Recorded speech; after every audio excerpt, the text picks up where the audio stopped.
Good morning students. Now today in this chapter quadrilateral I am going to teach some problems which have based on midpoint theorem and converse of midpoint theorem in exercise 8.2.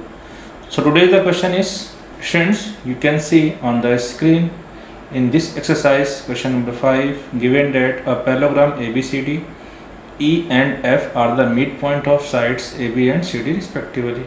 Then show that the line segment AF and EC trisect the diagonal BD.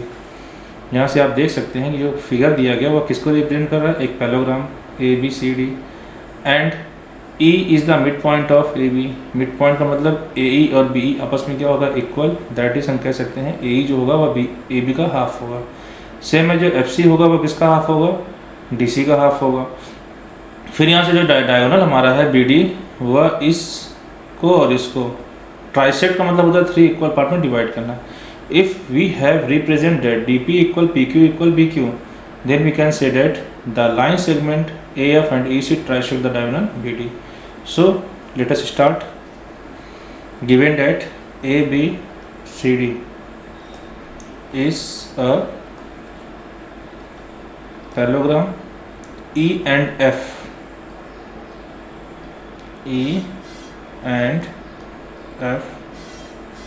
are the midpoint of sides AB and CD.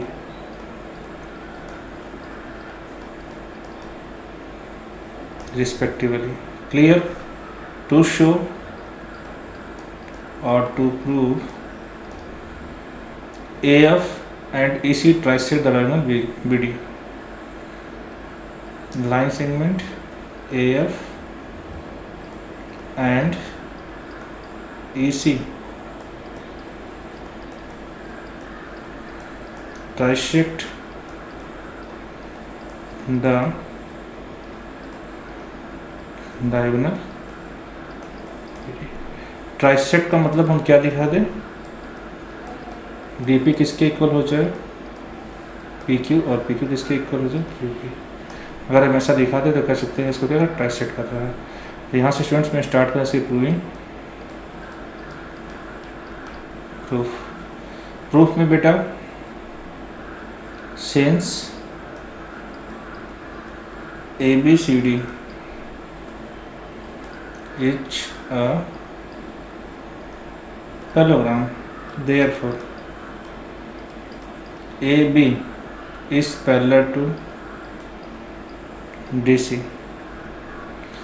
अगर हम बेटा ये बताते हैं कि AB DC के parallel है तो इस AB का पार्ट क्या है, AE है. तो यहाँ से कह सकते हैं also AE जो होगा वो किसके पैरेलल हो जाएगा, FC के, क्योंकि FC किसका पार्ट है, DC का पार्ट है. Clear? And AB is equal to DC. क्यों equal, opposite sides of parallelogram ABCD have in equal length. ऐसा होता है. अब यहाँ से देखते हैं बेटा, तो मैंने क्या बताया, AB किसके इक्वल है, DC के.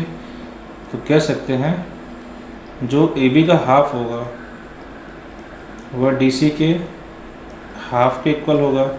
तो AB का हाफ क्या है हमारा, AE, और DC का हाफ क्या है, FC.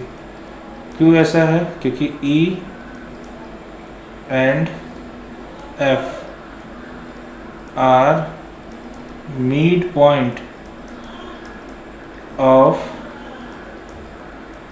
sides AB and DC respectively. ऐसा हमें दिया गया था इसलिए इसका हाफ होगा. इतना तो क्लियर. चलो इसके बाद देखते हैं अब क्या होगा. तो हम यहाँ से देख रहे हैं कि AE और FC इक्वल भी हो गया, AE और FC आपस में क्या हो गया, पैरेलल हो गया. तो ये AECF क्या बनेगा, एक पैरेललोग्राम फॉर्म होगा. डेट इज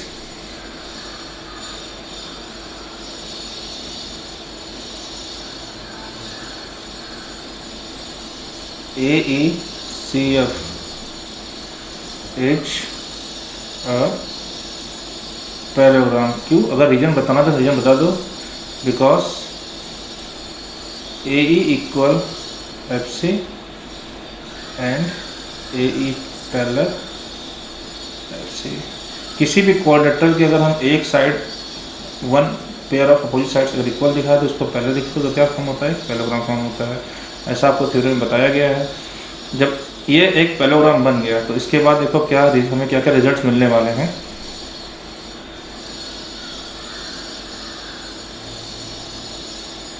यहाँ से भी पैरेललोग्राम बना तो AF और EC भी आपस में क्या हो जाएगा? पैरेलल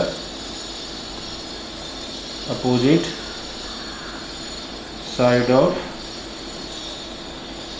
पैरेललोग्राम AECF ऐसा होगा।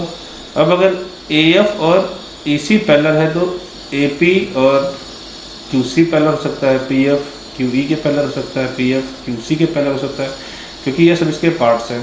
तो हमें जिसकी ज़रूरत होगी हम उसी को यूज़ करके यहाँ से अप्लाई करेंगे। तो now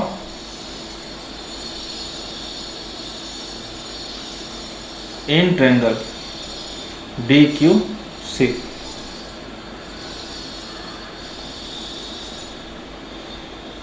F is the midpoint of DC and F is the midpoint of DC and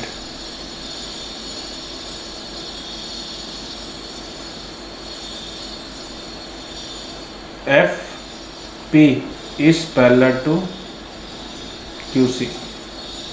क्यों ऐसा है? क्योंकि हमने पहले ही दिखा दिया AF किसके पैरेलल होगा? EC के। देन F अगर मिड पॉइंट है DC का तो P मिड पॉइंट किसका होगा? DQ का होगा। क्यों होगा? Then P is the mid point of side DQ। किस थ्योरम से? Converse of mid point theorem.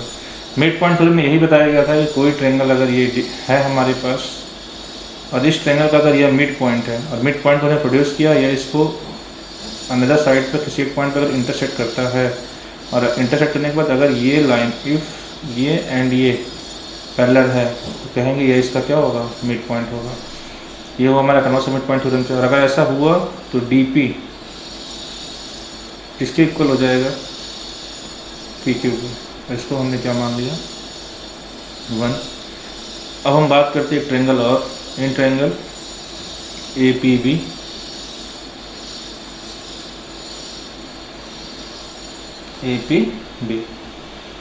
APB में E is the midpoint of AB। E is the midpoint of side AB and AP is parallel to EQ। AP is parallel to QE। AP QE के parallel क्यों हो रहा है? Because हमने पहले दिखाया AF किसके पैरेलल है? EC के, तो AC का पार्ट है इसमें भी। Then Q is the midpoint of BP PB। क्यों? यहाँ पर हमने अप्लाई क्या किया? Converse of mid point theorem को हमने अप्लाई किया और जैसे ही ये हुआ हम कह सकते हैं पी क्यू किसके इक्वल हो जाएगा, बी क्यू के। पी क्यू किसके इक्वल हो जाएगा, क्यू बी के, और इसको हमने क्या मान लिया, इक्वेशन नंबर 2। देन हम दोनों इक्वेशन कंपेयर करते हैं, फ्रॉम 1 एंड 2 हमें क्या मिला, वी हैव, हमने ये देखा डी पी किसके इक्वल है, पी क्यू के, और पी क्यू किसके इक्वल हो गया, क्यू पी के। जब ऐसा हुआ तो हम कह सकते हैं कि the line segment A F and E C trisect the diagonal B D. यहाँ से so you can say that the line segment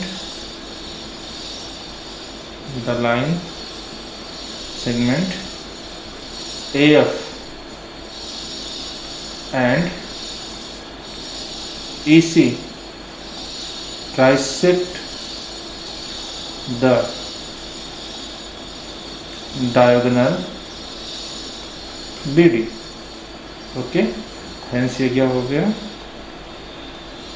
hence proved. और ये भी आपका बहुत इंपॉर्टेंट क्वेश्चन है।